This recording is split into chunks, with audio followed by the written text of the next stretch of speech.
Okay, so guys, before I play this segment for you, I just want to say one or two things very quickly. Illegal immigration, yes, we must talk about it very briefly. That is a topic that has been on everyone's mind. The West have been failing as it relates to illegal immigration. We've seen that in Germany, we've seen it in Austria, we've seen it in America, we've seen it in the UK, we've seen that it kills cohesion in the society. It brings tension. When there's a two-tier system in the UK whereby migrants that come in on dinghies get lodged in 4-star hotels, and then you've got natives that are literally on the street poor, people ask questions. And illegal immigration has been a huge failure, and mass immigration as well has been a huge failure in the West by the elite political class. They have seemed to have just welcomed everyone in and not even given a toss about the native population or people that have citizenships in those respective countries. So yeah, we've known that it's been a problem for a long time. That was one of the, manifesto promises that Trump ran on. Nigel Farage in the UK is running on, the AFD in Germany, etc. And we're seeing a rise in conservatism. But the video I'm going to show you now is going to be Alp Mehmet, a former British diplomat, simply talking about illegal immigration and talking about how it kills, community cohesion. And he brings up some very interesting points, but he's going to be getting questioned thoroughly by Angela Eagle, who is a Labour MP, and other Labour MPs around the table. They're going to be drilling questions to Alp Mehmet, and they're basically going to say that he has no compassion for not wanting more people to come into the UK. He's not a compassionate person. They say, you're an immigrant, why don't you want more people to come in? And then Angela Eagle very stupidly says, what do you mean the native population is going down? Like, what does native mean? Like, she's trying to play dumb. Like, I can't believe that she's got to this level of woke, that she doesn't know what native people of England are. Well, she knows, she's just trying to be stupid, just to please her constituents and just to, act all inclusive. She sounds very silly. We understand what we mean when we say English Anglo-Saxon people, so yeah. But Angela Eagle wants to be woke, and so do all the other Labour MPs sitting around that are, giving, Alp Mehmet, the questions. And Alp Mehmet's very smart, and rightly so, says that, listen, the native population is going down, and, the majority of the country don't want to see that happen. The only possible three parties that want to see that happen are the Islamists, the uninformed, because you're always going to get uninformed people that don't know what the hell's going on, and,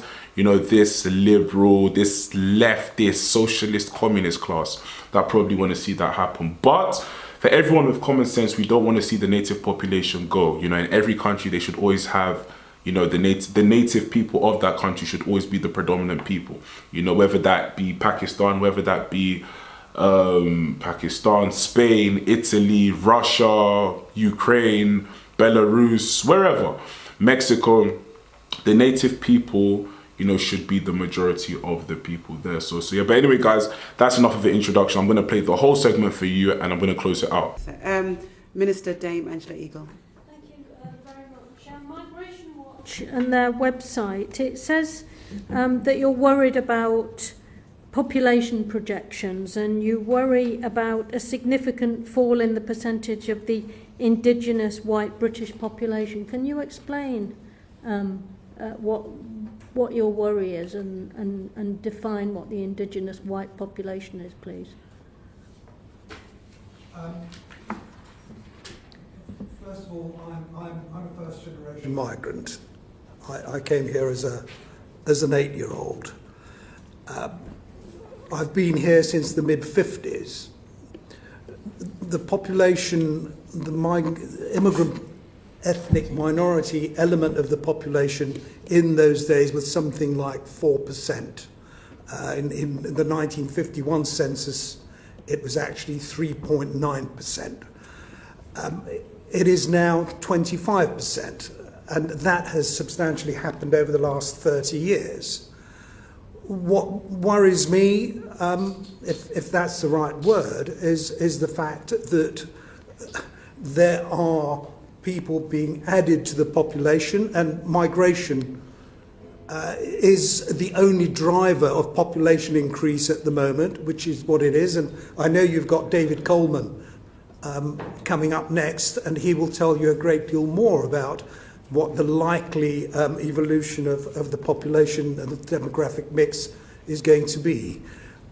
That is my concern. Having arrived here as a migrant and accepted and joined this country and made it my own, I see it now changing very rapidly into something that the majority of people in this country do not want to happen.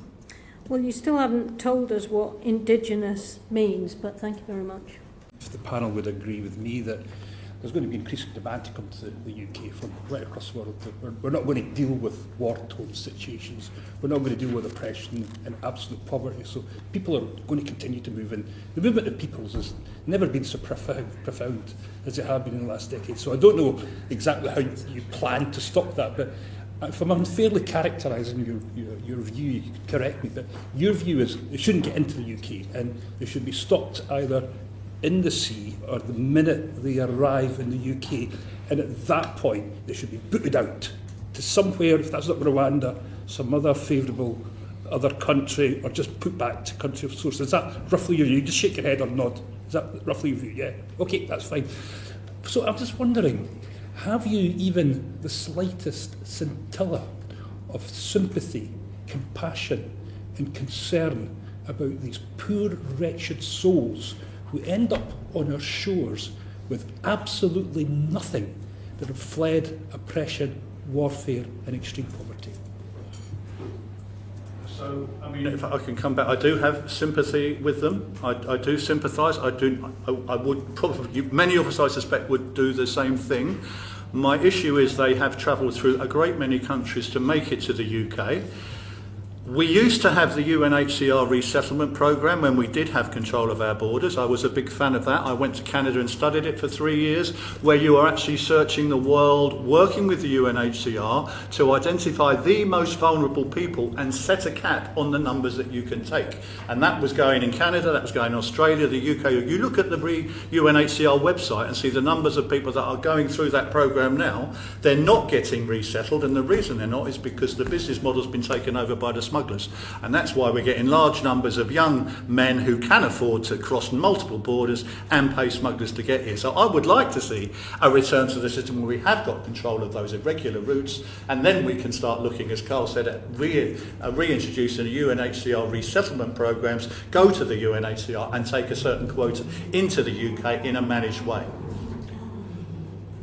There are, just out of Syria recently, out of Gaza, there are going to be potentially 2 million people who would like some comfort. So they would like to move to somewhere a bit more convivial than Gaza is at the moment. But why is it, if I may ask the question, why is it assumed that because people like us advocate control and discouraging people a lot of the time from risking their lives, not just across the channel, but by living rough as they do, why is discouraging them from coming in some way, inhuman and insensitive and unkind? I'm asking your response to the people who arrive on the shores, whether you feel empathy, compassion, or concern about them. We do, and even in my day as an immigration officer 50 years ago, that was exactly what we did. Tony, he rose to run the show, but I would argue that we had far more leeway in the 70s as individual immigration officers, humble immigration officers, very junior. We were properly trained and we were monitored, and we did things in a way that was entirely within the law, and we dealt with people humanely. That doesn't mean that won't happen because we're saying, no, you shouldn't jump into a dinghy and make your way over here.